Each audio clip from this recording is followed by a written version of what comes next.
Continuing coverage of the tanker blast on I-94. I felt like the building shake. A fireball engulfing the freeway. Cars on fire. The black smoke seen for miles. Tonight we have Team 7 coverage from the witnesses. That is the hugest fire I've ever seen in my life. To exclusive video as the flames rolled down the freeway.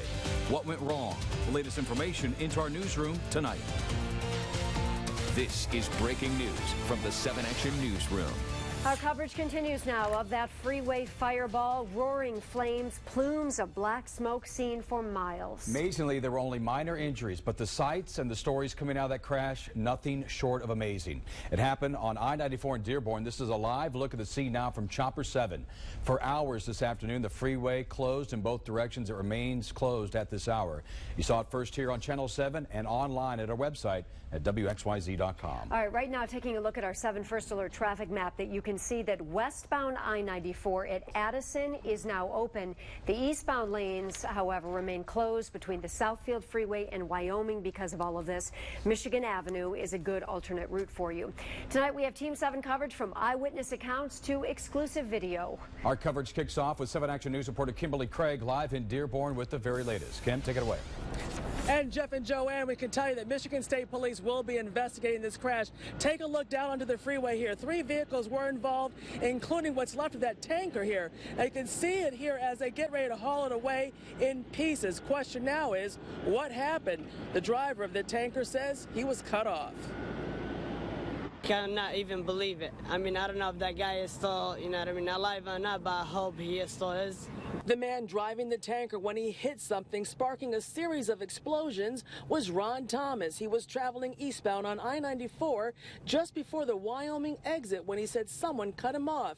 He then hit this concrete barrier under the overpass, and it was a trail of smoke and fire, with one car crashing right in front of his tanker. Told me he was able to get out of the burning truck and save the guy's life. That's right. After the crash, while his tanker was exploding, loaded with thousands of gallons of gasoline and diesel, Ron Thomas managed to get out and save another driver, the man right in front of his burning tanker. Told me he was cut off, and he was pushed into the embankment, and the truck was on fire. He jumped out, and the guy was still trapped in the car, and he dragged him out of the car. A woman was also seen getting out of one of the vehicles involved. She was scared, and I saw it, from her face. She was crying and scared and trying to grab anybody's phone so she can call her mom. Dearborn firefighters battled the fire on the roadway, and we're told fuel was also spilling into the sewer.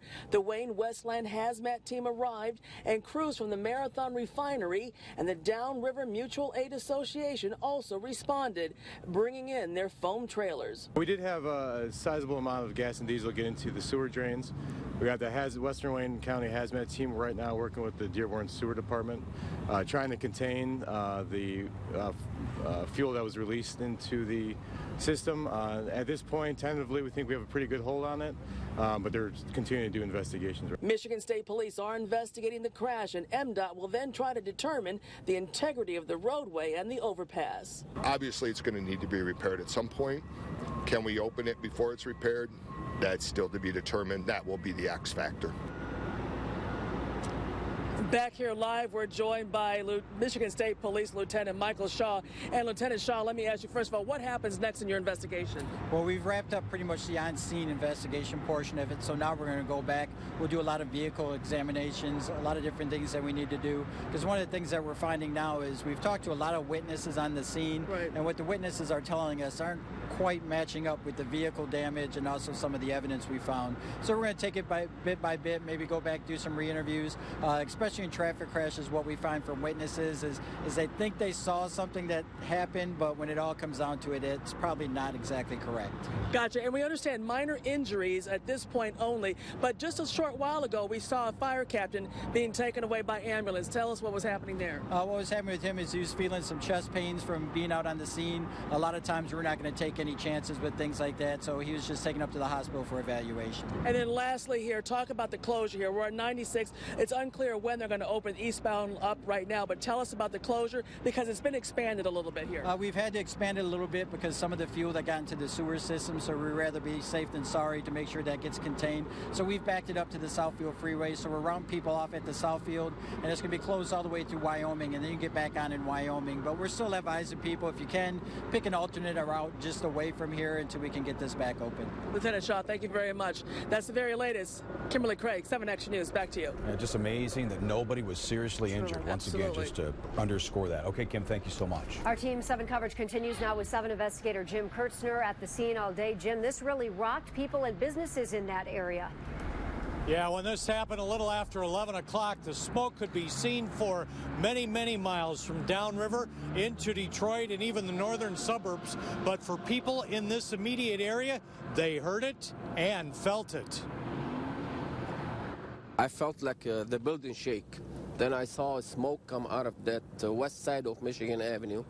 So I ran with my truck to go down there just to see what's going on. You know? When he got down there, he couldn't believe his eyes. This is what he saw. The truck turned inferno. This is cell phone video from another person on the freeway. I saw semi truck flip upside down and fire has come all over. Take a look as it happens. The truck is on the left. It blows up and looks like a rocket burning with intense smoke still rolling down the freeway eastbound on I-94. You can't see the truck. It's under the ground level. It stops and has so much fuel. This is far from over. There was some boom, boom, boom, boom, or boom, and then a couple minutes later, boom, boom.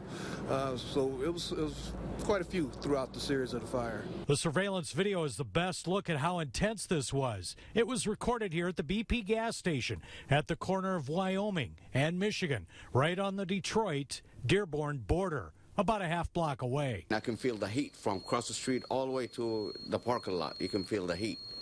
Yep, it was crazy. Everybody, all the customers, the whole parking lot was, getting crazy. Crazy indeed. One of the business owners out here thought a friend of his, another business owner, was involved in this explosion. What did that cause him to do? That part of the story next hour at 6. I'm live in Dearborn. Jim Kurtzner, 7 Action News. All right, Jim, thanks. Well, this was an event that so many of you watched unfolding live on our air right here with us from start to finish. Yeah, Stephen Clark joins us now with a unique look at the tanker explosion as it happened today. It was about a 2-hour event. The collision's about 11, and they finally had this thing out sometime around 1. So what we've done is we've basically taken the video and we just sped it up. The chopper was right over the scene pretty quickly here. So take a look at what's going on right here. You can see at this point, fire crew is already on the scene, but the thing is just burning wildly. Not only is the truck on fire, but so is the pavement, the actual pavement next to it, and then the grass beyond that. Also, you see flames popping out of the drainage areas along the center median and on the side of the road. That was the gasoline that had leaked out of the truck and gotten into the sewer system. Yeah. It was on fire. Then there was that car behind the truck that was also on fire. So all this was unfolding. Finally, you see a second fire truck has arrived on the scene now, and they are now spraying water from another area. Now, there are about 13,000 gallons of fuel, about half of it diesel, half of it gasoline. So what was happening here is the tanker truck is divided into cells, and some of the cells are filled with gasoline, some are filled with diesel. Diesel doesn't burn as easily. It takes a higher temperature. So what I think you see happening here, the last container burning is most likely the diesel. It took longer to burn, and that heat of the gasoline finally heated it up and caused it to actually burn. Plus, it tends to burn a lot darker like that. So it was quite a scene. People from all over town. I was out in Commerce this morning when that happened, and I could see off in the distance that cloud of smoke, and we got a lot of people from downtown, all sorts of areas, who could see that smoke billowing into the air. It was fascinating covering it today as it was unfolding because you talked about the different compartments there, and it would look like the flames were out, and then another explosion, and it would start again. So it was quite a process to get that thing under control. When it was all out, then you finally saw also the fire burning from the back of the car that had been T-boned on the front of the truck. All of a sudden, that started burning again. Its own gas tank eventually ruptured. Yeah, what a story, though. So much work ahead on that road as well. Yeah. Stephen, thank you. Sure. Well, 7 Action News viewers were very quick to share their pictures on the fire at the freeway. Drivers were stunned to be so close to that disaster.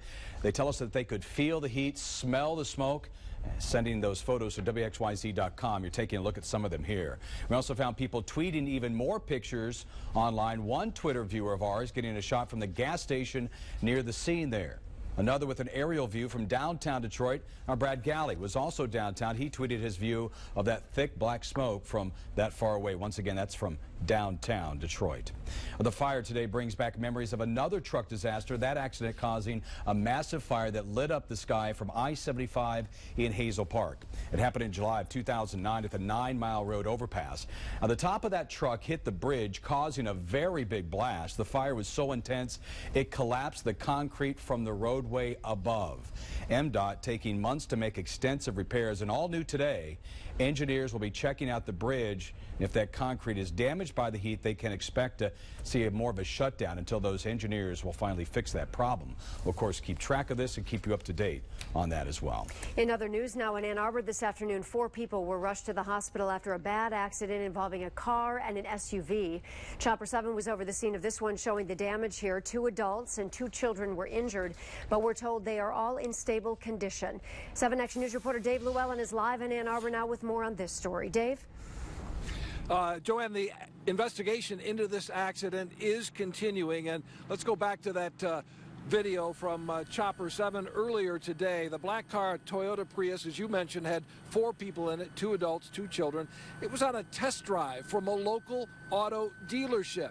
That's according to Ann Arbor police. The other vehicles you mentioned, a Cadillac SUV. The accident happened on the connector to Miller Road leading to the entrance of M14. Now, the 4 people in the Prius suffering minor injuries, one a little bit more serious than the others, but we're told by police that that individual is in stable condition. Again, all 4 of those individuals were transported to U of M Hospital. The driver of the SUV was not injured.